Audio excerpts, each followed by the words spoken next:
সম্মানিত এলাকাবাসী, আমি গত 2 দিন আগে সাংবাদিক শাহিন আলমের একটি পোস্ট থেকে জানলাম আমাদের দেশের 2 জন রেভিটেড যোদ্ধা যারা মালয়েশিয়া প্রবাসী, সেইখানে তারা একটি রোড অ্যাক্সিডেন্টে দুর্ভাগ্যজনকভাবে নিহত হয়। নিউজটি পড়ার পরপরই আমি গতকালকে তাদের বাসায় গিয়েছিলাম। দুজনের বাসায় গমস্তাপুর ইউনিয়নের 9 নম্বর ওয়ার্ডে। শামীম ছেলেটির বাড়ি নসিবন্দনগর, তার বাবার নাম হচ্ছে কাবির, আর তুহিনের বাড়ি হচ্ছে গোপালনগর, বাবার নাম শুকুর উদ্দিন কালু।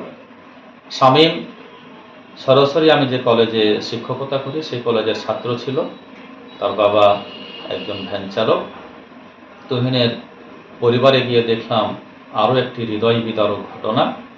তার ছোট্ট ফুটফুটে 2টি সন্তান, বড়টি ছেলে সন্তান, ছোটটি মেয়ে সন্তান। আমি দেখার পর সিদ্ধান্ত গ্রহণ করলাম তুহিনের বড় ছেলেটি, যার বয়স 6 থেকে 7 বছর, এই ছেলেটির তারা যদি আমাকে দেয় তাহলে এখন থেকে তাকে কোরআনুল কারিমের পূর্ণাঙ্গ হেফজ করা পর্যন্ত তার যাবতীয় দায় দায়িত্ব আমি গ্রহণ করলাম। আমি ছেলেটিকে সুন্দর করে মানুষ করে তার পরিবারের কাছে আবার ফিরিয়ে দিব।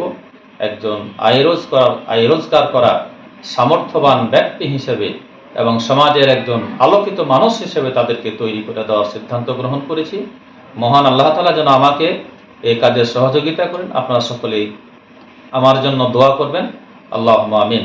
আখিরি দাওয়ানা আলহামদুলিল্লাহি রাব্বিল আলামিন। আসসালামু আলাইকুম ওয়া রাহমাতুল্লাহি ওয়া বারাকাতুহু।